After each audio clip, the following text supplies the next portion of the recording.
Tweet بھی کر دیا. یہ بتائیے گا کہ معاملہ ہوا کیا, کچھ تفصیلات ہیں, ان کا کوئی لین دین کا معاملہ تھا, پہلے دوستی تھی, لڑکا دوستی کرنا چاہتا تھا, کیا ہوا؟ گو ایڈ. جی ابھی تک طلعت صاحب جو اس کی ریزن سامنے آئی ہے اس میں پولیس نے بھی اس چیز کو ایک نام دیا ہے, وہ ہے کنٹینیوس ریجیکشن اس شخص کی جانب سے.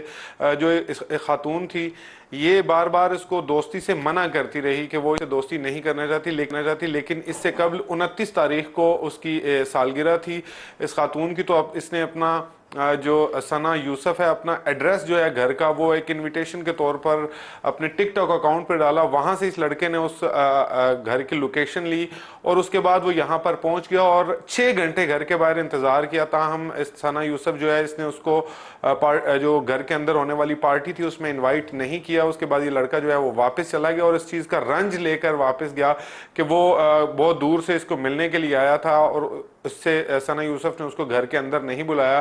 تو اس کے بعد گزشتہ روز جو ہے یہ شام 5 بجے قریب یہاں پر پہنچا اور G13 جو اس کی رہائش گاہ ہے وہاں پر آ کر 2 گولیاں مار کر ثنا یوسف کو جو ہے وہ قتل کر دیا. اس لڑکے کوئی پرانا کرمنل ریکارڈ ہے, پولیس کا ریکارڈ ہے یا یہ عام شہری ہے تھا؟ اب تو خیر وہ قتل کے الزام میں دھرا گیا ہے, اس کا ریکارڈ کیا ہے؟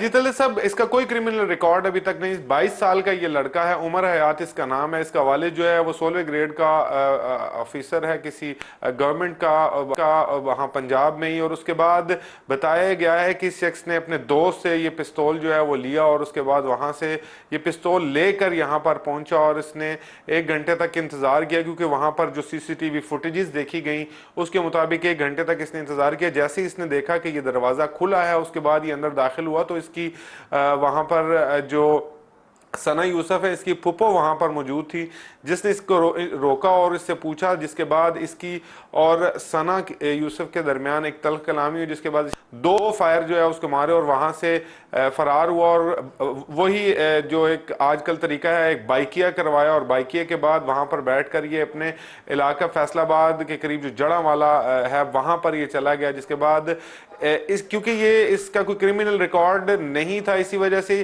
اس نے جو موبائل فون اس لڑکی کا وہاں سے اٹھایا تھا وہ اور اس کا اپنا موبائل فون اس نے وہ بند بھی نہیں کیا. اور اسی جو موبائل فون ہے اس کو ٹریس کرتے ہوئے پولیس جو ہے وہ جڑا والا پہنچی اور اس جو ملزم ہے اس کو وہاں سے گرفتار کیا اور اس کو لے کر ابھی CI سینٹر جو ہے وہ پہنچ چکی ہے.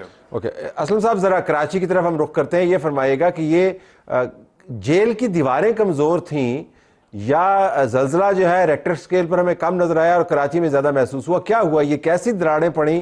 یہ لوگ بھاگ کیسے گئے؟